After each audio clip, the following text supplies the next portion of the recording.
तशरीफ फरमा मालिक इत्तेहादुल मुस्लिमीन के सहारनपुर जोन के इंचार्ज यासीन साहब, स्टेट बॉडी के मेंबर हकीम अब्दुल सलाम साहब और मालिक इत्तेहादुल मुस्लिमीन के नजीबाबाद के कैंडिडेट जनाब तालिब सिद्दीकी साहब, मनवर साहब और तमाम कारकुन ओहदेदारान और जिम्मेदारान, और यहाँ इस रात के अंदर इतनी रात होने के बावजूद मजलिस इत्तेहादुल मुस्लिमीन का पैगाम सुनने आए तमाम बुजुर्गों, दोस्तों और भाई और पर्दे में रहकर सुनने वाली मेरी इज्जत माँ और बहनों, अस्सलाम वालेकुम। मैं मजलिस इत्तेहादुल मुस्लिमीन का एक अदना सा रुकन आपके दरमियान में वो चंद हालात का तज़किरा करने आया हूँ, क्योंकि ये इंतखाबी जलसा है। तमाम लोग अपनी अपनी बातें आकर इंतखाब के दौरान रखते हैं, इंतखाब होने से पहले रखते हैं, लेकिन जैसे इंतखाब खत्म हो जाता है वो कभी दोबारा नजर नहीं आते हैं। ये क्या बात है कि आज हमारा हालात, अभी तमाम लोग बयान कर रहे थे कि हमारे हालात जो पहले थे उससे सुधरे तो नहीं, लेकिन उससे खराब होते चले गए। उन तमाम चीजों पर जो हुकूमतें हमारे ऊपर राज कर रही हैं, या चाहे वो बरसर इक़्तिदार हुकूमत समाजवादी पार्टी हो, या इससे पहले जिन लोगों को आपने इक़्तिदार की कुर्सी दी, चाहे बहुजन समाज पार्टी हो, जिन लोगों ने हमारे साथ इंसाफ नहीं किया, जिन लोगों ने हमसे झूठे वादे किए थे, उन तमाम बातों पर तज़किरा करते हुए अपनी वारदात को खत्म कर दूंगा। मजलिस इत्तेहादुल मुस्लिमीन उत्तर प्रदेश में काबिल जमात नहीं है। उत्तर प्रदेश के अंदर मजलिस इत्तेहादुल मुस्लिमीन बैरिस्टर अवैसी साहब इस सरजमीन से ताल्लुक नहीं रखते। मेरे पास 2000 किलोमीटर दूर से ताल्लुक रखते हैं, सरजमीन हैदराबाद से ताल्लुक रखते हैं। आप तमाम के जहन में एक चीज आएगी, एक सवाल पैदा होगा कि आखिरकार क्या बात है कि जो 2000 किलोमीटर दूर से ताल्लुक रखता है, जो जमात मजलिस इत्तेहादुल मुस्लिमीन हैदराबाद की आवाम की नुमाइंदगी करती है, आखिरकार क्या जरूरत पड़ गई कि उस जमात को 2000 किलोमीटर दूर चलकर उत्तर प्रदेश को आना पड़ा? ये सवाल होगा। तो मैं उस सवाल का जवाब देने के लिए आपके दरमियान में आया हूँ कि मजलिस इत्तेहादुल मुस्लिमीन क्यों आई है। 2012 का इलेक्शन था, उस इलेक्शन से पहले नेताजी ने वादा किया और तमाम समाजवादी पार्टी के बड़े बड़े लोगों ने वादा किया कि मुसलमानों को रिजर्वेशन दिया जाएगा। वादा किया जो बच्चे बेगुनाह बंद है जेलों के अंदर उनको रिहा किया जाएगा, और न सिर्फ रिहा किया जाएगा, उनको कंपनसेशन भी दिया जाएगा। और वादा किया कि मुस्लिम बच्चों को पुलिस में भर्ती करने के लिए ट्रेनिंग कैंप खुलाए जाएंगे, जहां से ये बच्चे पुलिस में भर्ती हो सकेंगे। और वादा किया था हमारे इलाकों में उर्दू मीडियम स्कूल खोले जाएंगे। इन तमाम वादों के बाद हम तमाम ने, मैंने, आपने, हम तमाम ने बरसर इक़्तिदार हुकूमत समाजवादी पार्टी को वोट किया। ना सिर्फ वोट किया, अगर मैं ये कहूं तो गलत नहीं होगा कि हमने वोट दिया, नोट दिया, और यहाँ तक कि उनके लिए लाठी डंडे तक खाए। ये हमने समाजवादी पार्टी के लिए किया। ये तमाम वादों के बाद, इन तमाम हमारी मेहनतों के बाद, हमारे इतनी बड़ी तादाद में वोट देने के बाद, अब समाजवादी ने हमने जो उन पर एहसान किया था उसका क्या सिला दिया, ये आपको सोचना है। सबसे पहले इन्होंने क्या दिया? प्रतापगढ़ में फसाद चंद महीनों बाद हो गया। उसके बाद इन्होंने मुजफ्फरनगर का फसाद दिया, उसके बाद इन्होंने सहारनपुर का फसाद दिया, उसके बाद इन्होंने गाजियाबाद के अंदर कुरान करीम की बेहुरमती दी, उसके बाद इन्होंने बदरसा जो कि बीकापुर में है, वहां पर मेरी अल्लाह के घर ईदगाह पर गोलियां चलवाई गई। ये इन्होंने हमारे साथ इंसाफ किया। इन तमाम नाइंसाफियों के बाद जब मजलिस इत्तेहादुल मुस्लिमीन ने सरजमीन उत्तर प्रदेश का रुख किया और पूछा कि जब हमारी मर्जी की हुकूमत थी, हमारी वोटों की भीख पे बनने वाली हुकूमत उत्तर प्रदेश में काबिज थी, तो मुजफ्फरनगर से लेकर बीकापुर तक हमारा खून क्यों बह रहा था? जब हमारी मर्जी की हुकूमत थी, जब हमारे वोटों की भीख पर बनने वाली हुकूमत थी, तो गाजियाबाद में मेरे कलाम की बेहुरमती क्यों की गई थी? जब मेरी मर्जी की हुकूमत थी तो मेरी ईदगाह पर गोलियां क्यों चल रही थी? जब मेरी मर्जी की हुकूमत थी तो जब मुजफ्फरनगर के अंदर हमारे बच्चे ठंड में मर रहे थे, 50,000 से ज्यादा लोग बेघर हो चुके थे, तो नेताजी और अखिलेश यादव माधुरी दीक्षित का नंगा नाच क्यों देख रहे थे? बताइए जो हमारे कत्ले-आम पर, बताइए जो हमारे कत्ले-आम पर नंगा नाच देख रहा हो, हीरोइनों के नंगे नंगे डांस देख रहा हो, वो हमारा दुश्मन है, हमारा दोस्त है। ये फैसला नजीबाबाद की आवाम को करना है। आपको ये जवाब देना है कि जिन लोगों ने हमारी जानों का मजाक उड़ाया, हमारी बहनें गन्ने के खेत में ले जाकर इन्होंने इज्जत लूटा, हमारी माओं के सामने हमारी बहनों की इज्जतों को लूटा गया, बाप के सामने बेटे को कत्ल किया गया, और उसके बाद कहते हैं कि हम मुसलमानों के हमदर्द हैं। मजलिस इत्तेहादुल मुस्लिमीन हैदराबाद से चलकर उत्तर प्रदेश में चली आई है कि मुसलमान सवाल करेगा कि नेताजी और हमको मुसलमानों का हमदर्द बोलने वालों जो लोग समाजवादी के बोलते हैं, वो जवाब दो कि मुसलमानों को समाजवादी की सरकार में कितनी सरकारी नौकरियां मिली, कितने हॉस्पिटल इलाकों में खोले गए, कितने बेगुनाहों को छोड़ा गया, कितने स्कूल खोले गए। तो मैं जिम्मेदारी के साथ कह रहा हूं, अखिलेश यादव से लेकर इनके दलाल आजम खान तक कोई जवाब नहीं दे सकता। इसलिए नहीं दे सकता, ये लोग आते हैं और फिर बात करते हैं, नहीं नहीं नहीं हमको वोट दे दो, मुसलमानों हमको वोट दे दो। इनकी इन झूठे वादे, इनकी मक्कारियों का पर्दाफाश करने के लिए मजलिस इत्तेहादुल मुस्लिमीन उत्तर प्रदेश को आई है। जब मजलिस इत्तेहादुल मुस्लिमीन ने फैसला किया कि मजलिस उत्तर प्रदेश को जाएगी, बैरिस्टर ओवैसी साहब ने फैसला किया कि उत्तर प्रदेश की गयूर आवाम, चाहे वो हिंदू हो, मुसलमान हो, सिख हो, ईसाई हो, जिसके साथ नाइंसाफी हुई है मैं उसकी बात करूंगा, उसके इंसाफ के लिए जद्दोजहद करूंगा, और हैदराबाद की तरह नजीबाबाद से लेकर गाजियाबाद, गाजीपुर को मैं तरक्की याफ्ता करूंगा। तो इन लोगों ने क्या किया? बैरिस्टर ओवैसी की परमिशन कैंसिल। वो बिजनौर को आना चाहते थे, बिजनौर की गलियों में घूम कर की परेशानियों को सुनना चाहते थे, तो नेताजी ने कहा नहीं आ सकते। आप सोचिए नजीबाबाद के मजदूर आवाम कि यहां पर योगी आदित्यनाथ आकर जलसा कर सकता है, परवीन तोगारिया कर सकता है, साक्षी महाराज कर सकता है, और कोई गुजरात के कत्लेआम के वक्त तमाशबीन बनकर बैठने वाला वक्त का वज़ीर आज़म नरेंद्र मोदी जलसा कर सकता है, और इनके दूल्हे भाई सदुद्दीन ओवैसी जलसा नहीं कर सकते। क्या इन्होंने निदान बनाकर रख दिया, क्या हालात बनाकर रख दिए?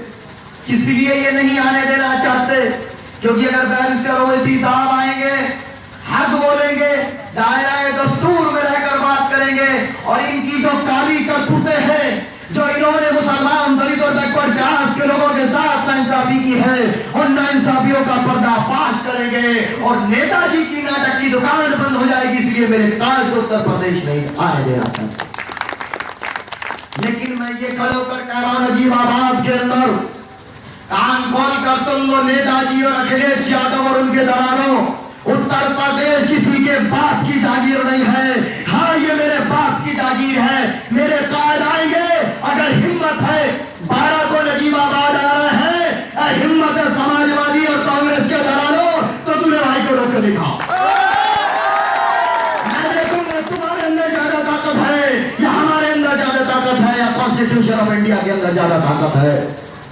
इलेक्शन कमीशन ऑफ इंडिया ने मेरे काज को रैली की परमिशन दी, तो नेताजी की तबीयत खराब हो गई, आदम खान साहब को नहीं मालूम आजकल कहाँ है, कौन सी गुफा में छिपे हुए हैं, नजर ही नहीं आते हैं। ये तमाम बातें हैं जो आपको वोट देने से पहले इन तमाम चीजों पर तबसरा करना है। हमने अपने वोट की ताकत को नहीं समझा। अरे बाबा साहब ने इतना बड़ी ताकत हमको दी है कि अगर कोई रिक्शा चलाने वाला, चाय की दुकान चलाने वाला, ठेला चलाने वाला मेरा भाई वोट का जितना हक रखता है उतना ही हक मित्रों मित्रों कहने वाला मोदी रखता है, उससे ज्यादा नहीं। जितना हक तुम्हारा है उतना हक उनका है। इतनी बड़ी ताकत है।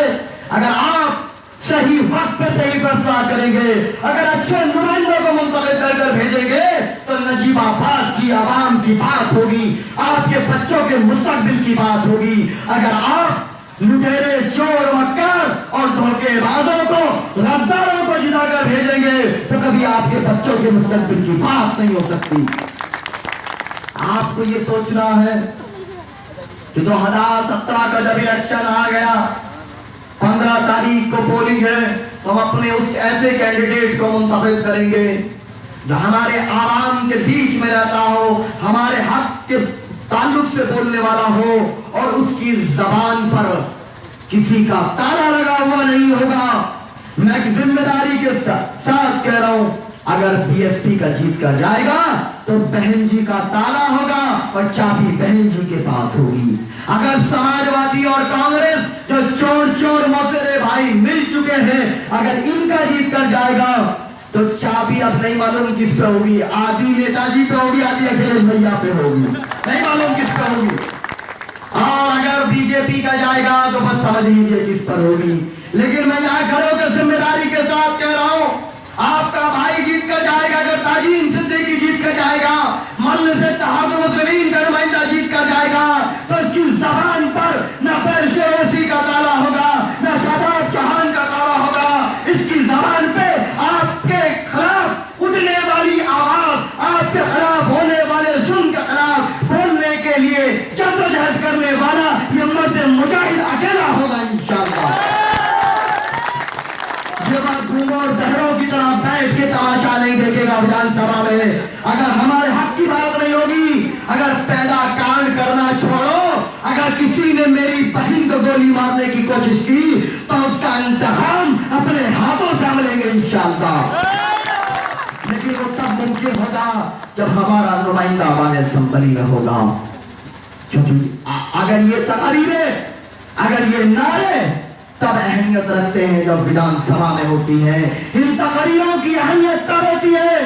आज मैं यहां खड़े होकर बोल रहा हूं तो आप नारे मार रहे हैं, तालियां बजा रहे हैं, लेकिन जरा गौर से सोचो, अगर आपका भाई ताजीम सिद्दीकी इन्हीं बातों को लखनऊ की विधानसभा में खड़े होकर बोलेगा तो नेताजी से लेकर अखिलेश भैया से लेकर संगीन सोम तक की चड्डी गीली हो जाएगी और आपके हाथ की बात होगी।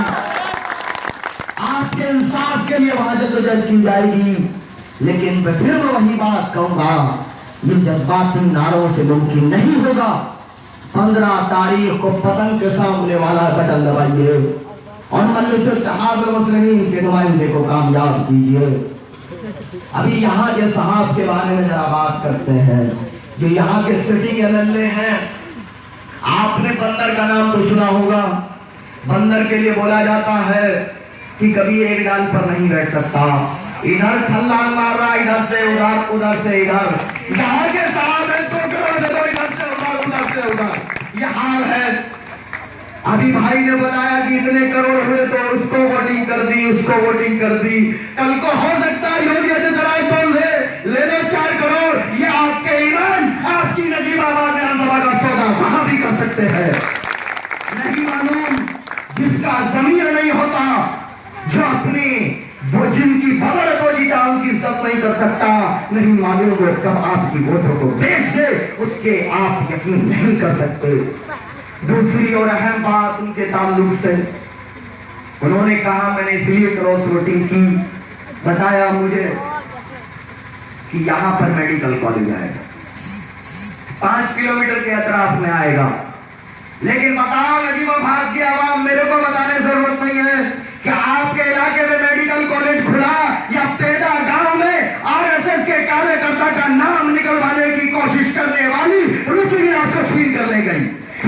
ताकत है। नेताजी के यहाँ इनकी औकात इतनी भी नहीं है जितनी औकात वफादार कुत्ते की होती है, उससे कम इनकी औकात है। मैं किसी को कुत्ता या कुछ और नहीं कह रहा, मैं सिर्फ हैसियत बता रहा हूं कि कितनी हैसियत है, क्योंकि मेरे को कोई फायदा नहीं होगा, न मैं इनको गालियां देने के लिए आया हूं, न हक और सच बोलने के लिए आया हूं। और इंशाअल्लाह मुझे पूरा यकीन है कि मैं अपनी बात को जिम्मेदारी के साथ रखूंगा, दायरे दस्तूर में रहकर रखूंगा, और इंशाअल्लाह मजलिस इत्तेहादुल मुस्लिमीन न सिर्फ इलेक्शन जीतेगी बल्कि नजीबाबाद के बसने वाले तमाम वासियों का, यहाँ के शहरियों का दिल जीत कर मजलिस इत्तेहादुल मुस्लिमीन जाएगी इंशाअल्लाह। मैं ये बात इसलिए कह रहा हूं कि जब जब ये लोग आते हैं वादे करते हैं, अब इलेक्शन में आ रहे हैं, हो सकता है नया वादा करते, आपके इलाके में मेडिकल कॉलेज नहीं खुला, और इस हुकूमत के दौर में मैं कहूं कि बताओ तस्लीम साहब कितने बच्चों को रोजगार मिला, कितने ट्रेनिंग सेंटर खुले, एक का नाम बताओ, हम चुनाव नहीं लड़ेंगे, जाओ बताओ, कितनों को रोजगार दिलाया, कितनों बच्चों को बेगुनाहों को अपने इलाकों को छुड़वाया। और अगर मैं तहकीक करूं तो मर्डर जरूर हुए होंगे यहाँ पर, जुल्म जरूर हुआ होगा यहाँ पर, झूठे मुकदमे जरूर हुए होंगे यहाँ पर, क्योंकि यही समाजवादी की पहचान है। हमारे इलाकों में मेडिकल कॉलेज नहीं खुला, लेकिन नेताजी के यहाँ स्विमिंग पूल खुल गया कोठी के अंदर, वहां डुबकियां लगा देंगे वो। चलिए आप वहां डुबकी लगाइए और ताजीम लखनऊ को जाएंगे इंशाल्लाह। तुम यही डुबकी लगाओ, तुम्हारा वक्त आ गया कि अब डूबने का वक्त है समाजवादी और कांग्रेस दोनों का। ये तमाम बातें हैं जिनका हमें गौर करना। फिर समाजवादी पार्टी दोबारा आई मैनिफेस्टो लेकर 2012 की तरह, लेकिन इस बार 18% रिजर्वेशन का वादा नहीं किया। इस बार क्या वादा किया कि मैं अक़लियतों की जान और उनकी इबादत गाहों की तहफ़्फ़ुज़ करूंगा, उसकी हिफाजत करूंगा। मेरा सवाल यह है अखिलेश यादव, अगर आप मेरी जानों की तहफ़्फ़ुज़ करने वाले होते, अगर मेरी इबादत गाहों की हिफाजत करने वाले होते, तो मुजफ्फरनगर नहीं जला होता, बदरसा की ईदगाह नहीं गिराई गई होती, तुम और आरएसएस नहीं मिले हुए होते, तो उत्तर प्रदेश में दंगे नहीं होते थे। ये इन दोनों की सेटिंग थी, और कह रहे हैं मेरी जान का तहफ़्फ़ुज़ करोगे। अखिलेश भैया पहले अपने बाप और चाचा का तहफ़्फ़ुज़ करो, मेरी जान का तहफ़्फ़ुज़ अल्लाह करेगा। मेरी जान और मेरी इबादत गाहों का तहफ़्फ़ुज़ अल्लाह सुब्हानहू व तआला कर लेगा, तुम अपने की फिक्र करो। आज तो हाल ये हो गया, बाप कुछ और बोलता है, बेटा कुछ और बोलता है। बाप बोलता है दिन है, बेटा बोलता है रात है। बेटा बोलता है कांग्रेस से गठबंधन करूंगा, बेटा बोलता है कि कांग्रेस के खिलाफ चुनाव लड़ना चाहिए। अरे जिन बाप और बेटे में नहीं बन रही, अरे जिसमें परिवार में नहीं बन रही, बताओ नजीबाबाद की गयूर आवाम वो आपकी नहीं सोचेगा। आप उनको छोड़ो कि पहले परिवार संभालो, बाद में हमको संभालना। जो बेटा अपने बाप का नहीं हो सकता, जो अपने बाप के साथ जुल्म सितम और गलत व्यवहार कर सकता है, वो कभी उत्तर प्रदेश का भी नहीं हो सकता। जो बेटा अपने बाप का न हो आपका होगा, कभी नहीं हो सकता। इन तमाम बातों को आपको सोचना पड़ेगा। वोट देने से पहले उस वोट की ताकत को समझो। फिर इन्होंने कहा कि ओवैसी साहब बीजेपी के एजेंट हैं, समाजवादी के दलालों ने अफवाह उड़ाई। चलिए ठीक है, हमने कहा इसका भी जवाब देंगे। हमें तो आदत है कांटों में चलने की, हमें तो आदत है। समाजवादी ने हमारा रास्ता बंद किया, लेकिन वो भूल गए तुम, हम उस आका की उम्मत में से हैं जब मेरे आका पर एक बूढ़ी अम्मा कूड़ा करकट डालती थी तो भी हम उसी रास्ते से निकल कर जाते थे। अगर एक दिन नहीं डाला तो उसका हाल चाल लेने चले गए। तुम जितना रास्ता रोकोगे हम उतने रास्ते को साफ करते हुए निकल जाएंगे। ये मजलिस की पहचान है। इन्होंने कहा कि ओवैसी साहब बीजेपी के एजेंट हैं, ये आएंगे तो दंगा हो जाएगा, ओवैसी आएंगे तो वोट कट जाएगा। अब मेरा सवाल ये है, दूध के धुले नेताजी अखिलेश भैया और राहुल गांधी आखिरी चिराग है कांग्रेस का, उन तमाम से मेरा सवाल यह है, क्या 2014 में उत्तर प्रदेश में एमआईएम ने चुनाव लड़ा? बताइए, ओवैसी साहब ने चुनाव लड़ा लोकसभा का? नहीं लड़ा। फिर बीजेपी कैसे जीती? इनकी वजह से। आप बताइए, मोदी को शादी में मैंने बुलाया, ओवैसी साहब ने बुलाया या मुलायम सिंह ने बुलाया? आपको फैसला करना, जो मोदी को अपने घर बुलाकर लेट कर सेल्फी लेता है वो बीजेपी का एजेंट है, या जो मोदी की आंख में आग डालकर उत्तर प्रदेश नहीं बल्कि हिंदुस्तान के गरीब पिछड़े लोगों की बात करता है, उनके हक के लिए जद्दोजहद कर रहा, वो बीजेपी का एजेंट है। जो मोदी जी को अंकल जी बोलते हैं वो बीजेपी के एजेंट हैं, या जो गरीब मजलूम मुसलमान दलित और बैकवर्ड क्लास के लिए 10,000 बच्चों को फ्री में तालीम देते हैं, वो बैरिस्टर ओवैसी बीजेपी के एजेंट हैं। ये आपको फैसला करना है। उसके बाद हम पे इल्जाम लगा रहे थे, अब खुद पे आ गए। अल्लाह का शुक्र है, मैंने पहले भी कहा और अभी भी कह रहा हूं, हम बीजेपी के नहीं, हम बताएंगे किसके एजेंट हैं। हम नबी करीम सल्लल्लाहु अलैहि वसल्लम के गुलामों के गुलामों के गुलामों के गुलामों के एजेंट हैं, और हमें फख्र है, हम इस पर कायम रहेंगे, इंशाअल्लाह तुम्हारा मुकाबला करेंगे। इनके अंदर बीजेपी से मुकाबला करने की ताकत नहीं है। आप अंदाजा लगाइए, बाप जीत गया, बेटे की बहू जीत गई, भांजा जीत गया, भतीजा जीत गया, लेकिन इनके यादवों का वोट नहीं मिला। मेरा भाई शफीकुर रहमान बख्श चुनाव हार गए, किसकी वजह से? समाजवादी की वजह से। सहारनपुर में मेरा भाई चुनाव हारा, किसकी वजह से? समाजवादी की वजह से। बिजनौर में इतना बड़ा फसाद हुआ, कौन आया?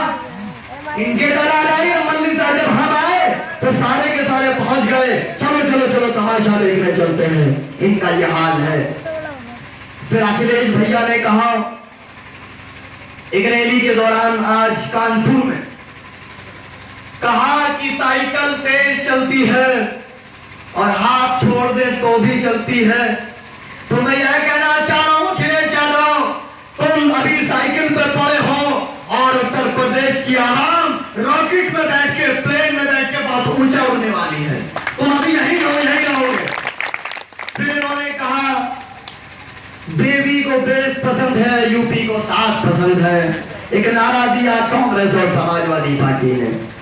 मैं ये कहना चाह रहा हूं कि बेशक यूपी को साथ पसंद है, लेकिन यूपी को चोर लुटेरे नहीं पसंद है, यूपी को मक्कार और यहाँ पर दंगा करने वाले नहीं पसंद है, यूपी को जुल्म करने वाले नहीं पसंद है, यूपी को झूठे नहीं पसंद है, यूपी को दंगे कराने वाले नहीं पसंद है, यूपी को बीजेपी के एजेंट मुलायम और अखिलेश नहीं पसंद है, यूपी को सिर्फ ओवैसी पसंद है। यूपी को इन्होंने कहा कि विकास पैदा कर दिया, उधर मोदी जी कहते हैं विकास विकास विकास, इधर अखिलेश यादव कहते हैं विकास विकास विकास। दोनों लोग चिल्ला रहे हैं। मैं सोच रहा हूं और आप भी सोच रहे होंगे, ऐसे कौन है विकास जो इतना लंबा अर्सा गुजर चुका कि विकास ही नहीं आया, चिल्लाते चिल्लाते विकास विकास विकास। क्या है ये बात करते हैं कि सड़कें बन रही हैं, ये हो रहा है। आप नजीबाबाद के वासी बेहतर जानते होंगे, अगर आपको नगीना को जाना है, यहाँ बड़े की बिरयानी खा के जाइए, कोरमा खा के जाइए, नगीना जाते जाते हजम हो जाएगा। ये विकास है अखिलेश भैया का, ऐसी रोड है। आप बताइए कि अखिलेश यादव या समाजवादी का अगर कोई दरबारी, कोई दलाल आकर हम पे इल्जाम लगाता है कि हम बीजेपी के एजेंट हैं, मैं चैलेंज करके जा रहा हूं नजीबाबाद में खड़े रहकर, मैं जिम्मेदारी के साथ इस बात को कह रहा हूं, अगर हिम्मत है समाजवादी के दरबारियों, चाहे अपने सबसे सीनियर लीडर को बुलाओ, आजम खान साहब को बुलाओ या किसी और को बुलाओ, अगर इसी मुद्दे पे जनता के बीच में खड़े रहकर डिबेट कर लो, मुबाहिसा कर लो, बैरिस्टर ओवैसी साहब और शौकत साहब की जरूरत नहीं है, शादाब चौहान से मुकाबला करो, जनता फैसला कर लेगी कौन बीजेपी का एजेंट है। हिम्मत है तो ये काम करके दिखाओ, मैं मानूंगा कि तुमने सियासी मैदान की है, कर सकते। फिर उसके बाद अखिलेश भैया ने कहा कि अब हमें कांग्रेस का साथ मिल गया, अब हम सरकार बना लेंगे। देखिए मल्लिक से कितने डरते हैं। जब पिछले इलेक्शन में असेंबली के कितने बार आए पिछले अखिलेश भैया, कितनी बार आए थे? नहीं आए या एक बार आए थे? एक बार आए थे। अभी तो मैं सिर्फ आया बिजनौर को, नजीबाबाद को, एक बार ओवैसी साहब आए। हमारे आने से देखिए हमारी जबान में देखिए कितनी ताकत है कि मुख्यमंत्री 3 बार बिजनौर को आया। ये हमारी ताकत है, हमारा खौफ है कि हम आएंगे और इनके खिलाफ बोलेंगे और वो बोलेंगे जो हक है। कोई बात नहीं, आप आज को बोल के जाओ, आपकी पूरी तकरीर का पोस्टमार्टम मैं को आगे भी करूंगा। हम लोग अब तुमको नहीं छोड़ने वाले। हम जिसको जो हमको छेड़ता है, पहले तो हम किसी को छेड़ते नहीं, और जो हमको छेड़ता है उसको छोड़ते नहीं है। ये मजलिस की पहचान है। ये लोग कहेंगे कि मजलिस के क्या काम है, आपको भी शायद जहन में आएगा कि ये लोग आए ये क्या काम करते हैं। अरे 10,000 बच्चों को हम पढ़ाते हैं, फ्री में तालीम देते हैं, 20 रुपए में हॉस्पिटल में आप फ्री इलाज करा सकते हैं। आपके इलाके में कोई माई का जरा माई का लाल आपकी इज्जत लूटना छोड़ो, आपकी तरफ आप उठा कर नहीं देख सकता। हैदराबाद के अंदर ये मल्ले से नहीं का रहा है। आज मैनिफेस्टो के बाद बीजेपी की बात करूं, बीजेपी के बड़े बड़े लोग उल्टे सीधे बयान दे रहे हैं जो बीजेपी और समाजवादी की सेटिंग है। आप कहेंगे क्यों? बीजेपी के लोग कहेंगे मुसलमानों को ऐसा कर दो, मुसलमानों को ऐसा कर दो, मुसलमान पाकिस्तान चले जाओ, मुसलमान को खत्म कर दो, मुसलमानों को जिहाद के नाम पे फंसा दो। तो फिर समाजवादी के दरबारी आएंगे और कहेंगे देखो मुसलमानों हमें वोट दो वरना बीजेपी आ जाएगी। हमको खौफ, हमारे बीच में खौफ को पैदा करने की कोशिश करेंगे। लेकिन नजीबाबाद की आवाज में फैसला करना कि कोई भी अगर हमारे बीच में आकर मजहब के नाम पर वोट मांगेगा, किसी से डरा कर वोट मांगेगा, तो उसको ये जवाब देंगे कान खोल कर सुन लो समाजवादी बीएसपी के दरबारियों, हम बीजेपी से नहीं डरते, अल्लाह रब्बुल आलमीन से डरते हैं। एक बीजेपी का 1000 आ जाए और ऐसे मोदी बहुत आए बहुत चले गए, हम तब भी जिंदा थे, अब भी जिंदा है और क़यामत तक जिंदा रहेंगे इंशाअल्लाह। हमारी क्या पहचान है, मुसलमान की क्या पहचान है? उलमाए किराम भी यहाँ बैठे हुए हैं। इस्लाम की पहचान यह है, मुसलमान की यह पहचान यह है। जो लोग कहते हैं कि बीजेपी आई तो मुसलमान खत्म हो जाएगा, अरे हमारी पहचान यह है, हम इस दुनिया के अंदर है तो यह दुनिया आबाद और शादाब है। इस दुनिया में हम नहीं तो इस दुनिया का वजूद ही नहीं। मैं कहूं तो गलत नहीं होगा कि अगर शादाब का हाल है, ताजीम सिद्दीकी है और तमाम कलमा पढ़ने वाले हैं तो मोदी है, हम नहीं तो मोदी भी नहीं। ये हमारी पहचान है। हमको डराओ मत, हम इस बार जब वोट देने जाएंगे ये फैसला लेकर जाएंगे कि अब हम मजहब और बिरादरी और मसलक के नाम पर वोट नहीं देंगे, हम डर कर वोट नहीं देंगे, पैसों की बुनियाद पर वोट नहीं देंगे, अपने बच्चों के मुस्तकबिल के लिए वोट देंगे, अपने इलाकों में हॉस्पिटल स्कूल कॉलेज बनाने के लिए वोट देंगे। ये मजलिस इत्तेहाद को तरखाम देती है। हम लोग मजहब की सियासत करने नहीं आए, हम लोग नफरत की दीवार पैदा करने वाले फसादियों का खात्मा करने आए हैं। हम लोग जालिमों को जवाब देने आए हैं। फिर ये लोग बोलते हैं कि हमारी पार्टी में जो भी दागी होगा, जिस पर कोई इल्जाम होगा, उसको पार्टी से बाहर कर दिया जाएगा। मुख्तार अंसारी को बाहर किया गया। लेकिन मेरा सवाल यह है, आपके इलाके में है नगीना के अंदर मनोज पारस साहब क्या क्या नहीं किया, हमारी मस्जिदों के ऊपर स्लैब कास्ट होने से रोका, कितनी हमारी माँ बहनों के साथ जुल्म किया, उसके बावजूद उसको टिकट दिया गया, साफ बात जाहिर हो जाती है कि समाजवादी पार्टी बलात्कारियों को शरण देने वाली पार्टी का नाम समाजवादी पार्टी है, और जालिम और मुसलमानों पर दलितों पर जो जुल्म करता है उसकी साइड करने वालों का नाम समाजवादी पार्टी है। जो लोग कहते हैं कि समाजवादी पार्टी है, मोहल्ला जी के मिशन को आगे बढ़ाती है, मैं आकर होकर कह रहा हूं कि ये समाजवादी पार्टी नहीं, ये यादववादी पार्टी है, परिवारवादी पार्टी है, और मजलिस इत्तेहाद मुस्लिमीन इसको सियासी तौर पर जमीन में दफन करके रख देंगे इंशाअल्लाह। बहुत दिनों तक इन्होंने हम पे जुल्म कर लिया। वक्त कम है, 10 बजने में सिर्फ 10 मिनट बाकी है मेरी घड़ी में। कॉन्स्टिट्यूशन पर मुझे पूरा यकीन है, एतमाद है, हम कानून का पालन करते हैं, इसलिए 10 मिनट के अंदर मैं अपनी बात को खत्म करूंगा इंशाअल्लाह। आप ये फैसला लेकर जाइए कि जो लोग हमको डराते हैं उनसे ये फैसला कर लीजिए, अब हम नहीं डरने वाले। किसी ने कहा, बीजेपी के एक शख्स ने कहा कि कैराना में वो लग जाएगा, पलायन का डर होगा, या कर्फ्यू लग जाएगा, मुरादाबाद में लग जाएगा। हमारे इलाकों में कर्फ्यू लगाने की बात कही, अरे आओ, हिम्मत है तो लगा कर दिखाओ। अब मजलिस यहाँ है, अब मुजफ्फरनगर जैसा दंगा नहीं हुआ, अगर हाथ लगा हमारी बहनों को तुम्हारे साथ वो सुलूक करेंगे कि दुनिया याद रखेगी। अब हम नहीं डरने वाले। फिर इन्होंने कहा, इनके बीजेपी के सदर ने कहा कि हम राम मंदिर बनाएंगे। अरे मेरा सवाल ये है कि मसला कौन है, और अब 1992 यहाँ नहीं होने देंगे। अब मरीज यहाँ है, अगर अदलिया का खराब जाकर राम मंदिर तामीर किया गया तो न सिर्फ उत्तर प्रदेश बल्कि पूरे मुल्क का मुस्तकबिल तबाही और बर्बादी हो जाएगा, और वो मजलिस इत्तेहाद मुस्लिमीन नहीं होने देगी इंशाअल्लाह। हम लोग अमन चाहते हैं, इंसाफ चाहते हैं।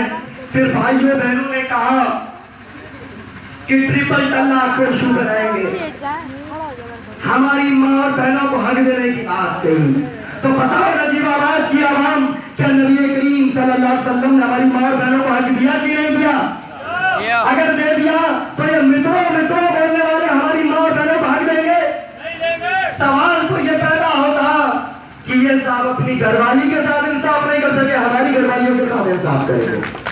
पहले अपनी अहलिया के साथ इंसाफ करो, उसके बाद अगर तलाक की इतनी फिक्र है तो मेरे कायद ने कहा कि अगर आपको ट्रिपल तलाक चाहिए तो चलिए, पहला तलाक दिया दिल्ली की आवाम ने मित्रों को, दूसरा तलाक दिया बिहार की आवाम ने मित्रों को, और तीसरा तलाक समाजवादी बीजेपी को देगी उत्तर प्रदेश की आवाम।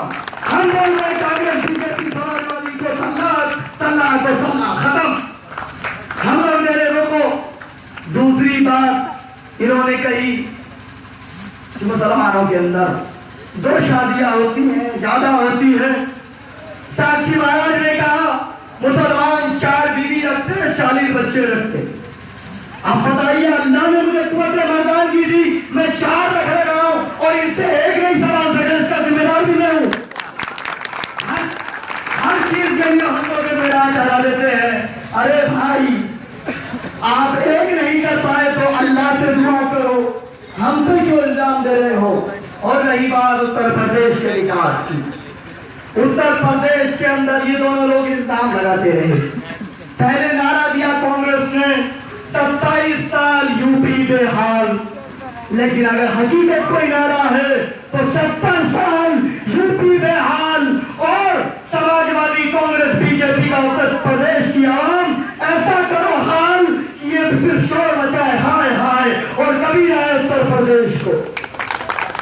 इन्होंने कहा यूपी इलेक्शन यानी लोकसभा इलेक्शन में यूपी में और कई जगह पर मोदी जी ने कहा मैं चाय वाला हूँ, चाय चाय चाय। चलिए आप चाय वाले हैं, मुझे लेकिन बड़ा शौक है चाय पीने का, मैंने आज तक मोदी जी की नहीं पी। अल्लाह से दुआ करूंगा कि अल्लाह मित्रों के हाथ की चाय एक कप हमको भी नसीब हो जाए। चलिए कोई मसला नहीं। उसके बाद ये बिहार को गए, बिहार जाके इन्होंने क्या कहा, गाय गाय गाय गाय। पहले चाय गाय चिल्लाए, फिर गाय गाय चिल्लाए, लेकिन मुझे पूरा यकीन और आवाज जाएगी मित्रों बाय बाय बाय बाय। इनके एक साहब ने कहा मेरठ में कि अगर कोई हमारी माँ की पूंछ पर भी हाथ रखेगा उसका सर जिस्म से अलग कर देंगे।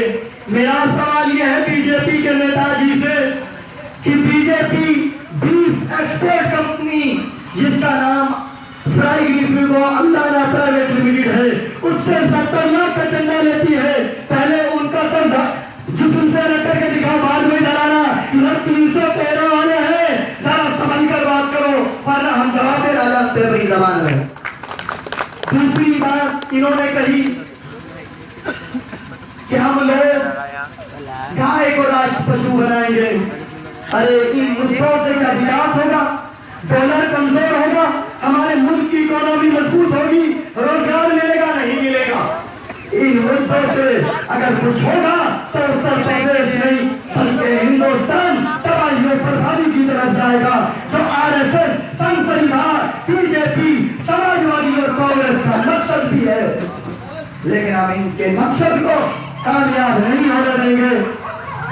दूसरी बात इन्होंने कही एक रैली के दौरान मेरठ की भाइयों बहनों मित्रों एक ऐसा कदम उठाओ जो मेरे देश के ऊपर लगने दिया हो। अब सवाल ये पैदा हो रहा है, मैं बता रहा हूं मोदी जी आपको क्या कलंक है, बताओ ऐसा कौन सा काम है जो आपने कलंक के रूप पर देश में नहीं लगने दिया। अगर रशिया गए तो राजकान में चल रहे यह कलंक है, ताजरीन अखलाक का कत्लेआम यह कलंक है, इन गरीब मजदूरों के पैसे को छीनना कलंक है, रोजगार का न देना कलंक है, झूठी बातें करना कलंक है, 15 लाख न देना कलंक है। अरे तुम्हारा वजीर आजम बनना हिंदुस्तान पर सबसे बड़ा कलंक है। और जिस कलंक को कोई तोड़ सकता है, 5 मिनट बाकी है तो मजलिस मुस्लिमीन हो सकती है। सबसे बड़ा कलंक है तो ये है जो हम लोग दिखाएंगे। इन्होंने फिर कहा कि भाइयों बहनों 500 की नोट गई, ब्लैक मनी आ गया। ब्लैक मनी तो नहीं आया, लेकिन इनके करीबी विजय माल्या 9,000 करोड़ लेकर भाग गए। कौन सा रिश्ता है नहीं मालूम। ये हमेशा क्या करते हैं, आपसे आखिरी वादा है और अपनी बात को खत्म कर रहा हूं कि मोदी जी को भी हराइए, मित्रों को भी हराइए, संघ परिवार बीजेपी जो आज उत्तर प्रदेश नहीं हिंदुस्तान को खत्म करना चाहते उनको भी हराइए। और नरेंद्र मोदी के छोटे भाई आजम खान साहब समाजवादी पार्टी और इनके दलालों को भी हराइए। ताजुल सिद्दीकी को पतंग के सामने वाला बटन दबाकर कामयाब करिए, मर्द को जिताइए। 100 हिंदुओं से बेहतर एक मर्द होता है। आज 69 MLA है, लेकिन एक भी मुजफ्फरनगर के कत्ल के बाद ये नहीं कहता कि मैं मिनिस्ट्री पर लात मारता हूँ, एमएलएशिप पर लात मारता हूँ। नेताजी हमारी कानों के साथ जुल्म हुआ, वो नेताजी के यहाँ चापलूसी करता है। लेकिन अगर ताजुल सिद्दीकी जीतते जाएगा तो नजूराबाद के अंदर एक स्कूल और हॉस्पिटल हम खुलाएंगे इंशाअल्लाह। और डरने घबराने वालों का नाम मजलिस मुस्लिमीन नहीं है। जो आपको डराना है कौन देना? आशादार चौहान पहली बार जरूर आया है, लेकिन समाजवादी के दलालों और बीजेपी, संघ परिवार, संघी स्तंभ जैसे जालिमों का मुकाबला जाके सांसद का मुकाबला करने के लिए शादाब चौहान बार बार आता रहेगा इंशाअल्लाह।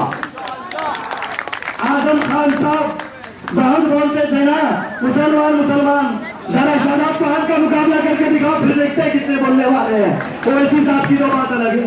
तो आखिरी बात, आखिरी नारा और हमारा इंशाअल्लाह आइंदा की मीटिंग में मुलाकात होगी। हिंदुस्तान